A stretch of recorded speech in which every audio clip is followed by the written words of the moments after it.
Hi, I'm Michael Santos with PrisonProfessor.com, and I'm offering this 10-point plan for defendants who anticipate that they may face a sentencing hearing in federal court. Now, I spoke with 4 federal judges at a legal symposium that UC Hastings sponsored. The judges offered a lot of insight that I was convinced that defendants who are at the earliest stages of a criminal proceeding, whether it's a criminal information, an indictment, or even if the individual has just been found guilty, that individual would find this information that I learned from the 4 federal judges very helpful. So I wanted to share it with people. So the first lesson that I want to talk about, or the first takeaway, is that judges find sentencing to be the most difficult aspect of their responsibilities. I heard from 5 different judges who all expressed that same sentiment. They said that it was incredibly difficult to determine an appropriate sentence on an individual.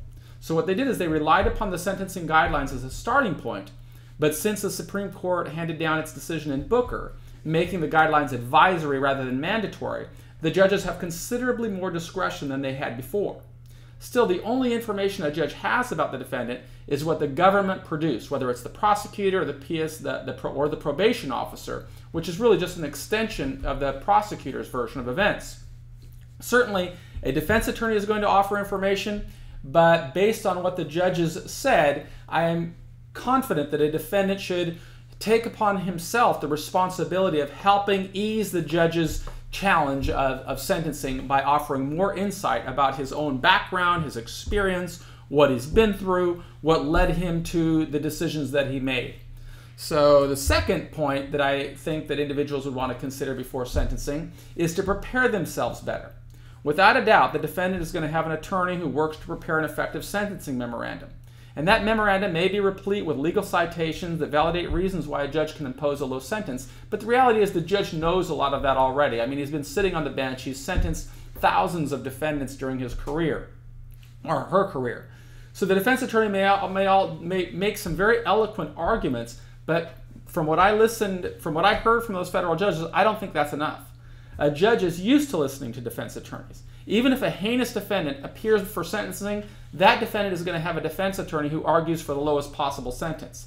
It's much more rare for a defendant to be able to stand up there and articulate in a concise manner why he is worthy of the lowest possible sentence. So I think that a defendant who prepares himself well for the sentencing hearing, understands everything that he can about the sentencing hearing, will certainly advance the possibilities for leniency.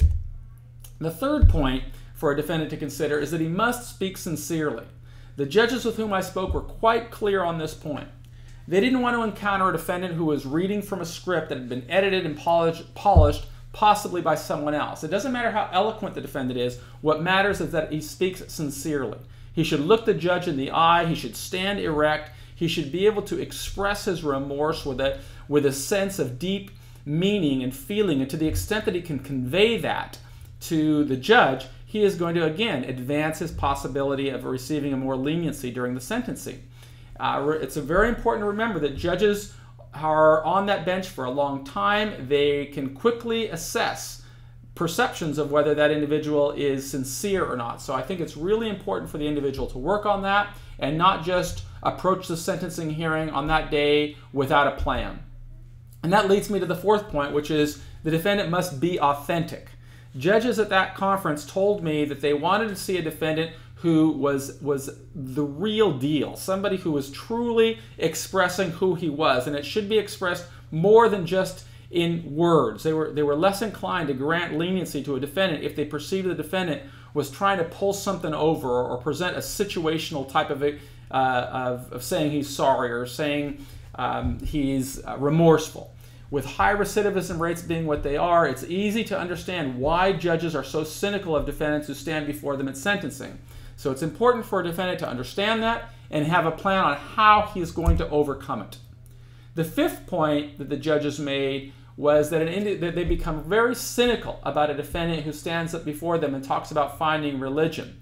They perceive such statements as being situational. The individual, that from their perspective, if an individual gets up there and talks about God and their newfound faith, the judge is really thinking this is somebody who hasn't thought seriously about his crime or his current predicament.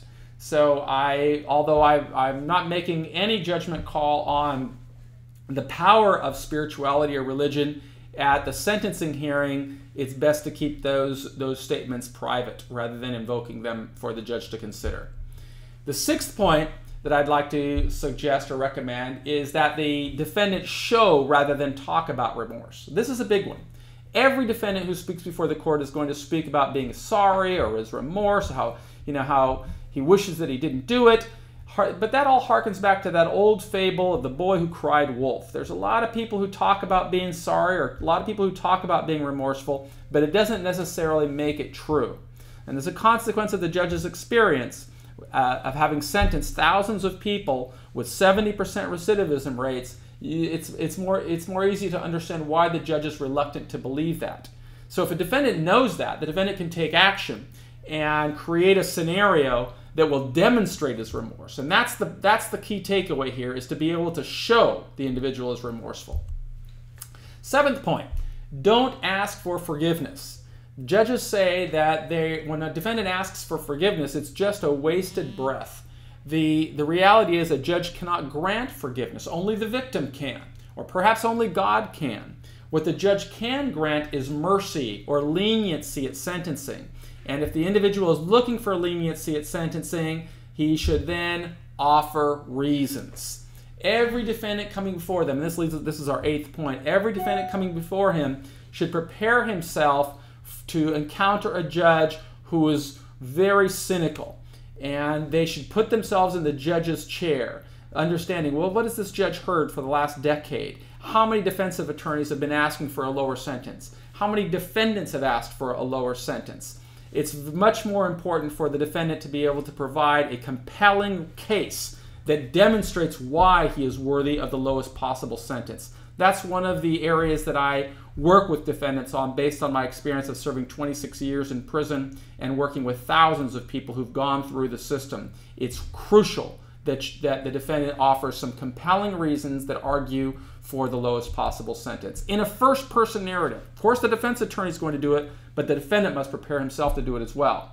Number 9, don't shift blame. This is perhaps the worst thing that a defendant can do, and yet it's one of the most common things that defendants do at the sentencing hearing, is they want to shift blame or shift responsibility, or say, I only pleaded guilty because I didn't want to get sentenced to a longer term.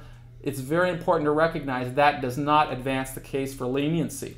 A defendant who wants to receive leniency at sentencing must think strategically, deliberately, focused on how he is going to make the most compelling case, the most persuasive case on why he is worthy of the lowest possible sentence. And to do that, he needs to articulate a plan. That plan should cover all aspects of the defendant's life in a first-person narrative. I recommend that plan should be written, and it should be comprehensive. It should be well edited, well thought out, because that plan alone is going to be the heft that a judge may or may not read, but just holding it in the judge's hand can have a significant impact. And then the defendant must be able to stand before the judge at that hearing and offer a very succinct reason on why he's worthy of the lowest sentence. That's what I learned. Hi, I'm Michael Santos. Oh my God, what happened there? Sorry about that. I don't know why. Hi, oh well. Hey, I'm trying to finish this with technology, but it's a bit of a challenge for me. After all, I did 26 years in prison, doing the best that I can. Anyway, I'm Michael Santos with PrisonProfessor.com. Wanted to share this brief tutorial on sentencing with each of you. I hope you find value in it. If there's any way that I can contribute to your sentencing hearing, your preparation for sentencing, your sentence mitigation strategy, contact me. I've got a wealth of experience, and I know that I can help you. Thank you very much for your time.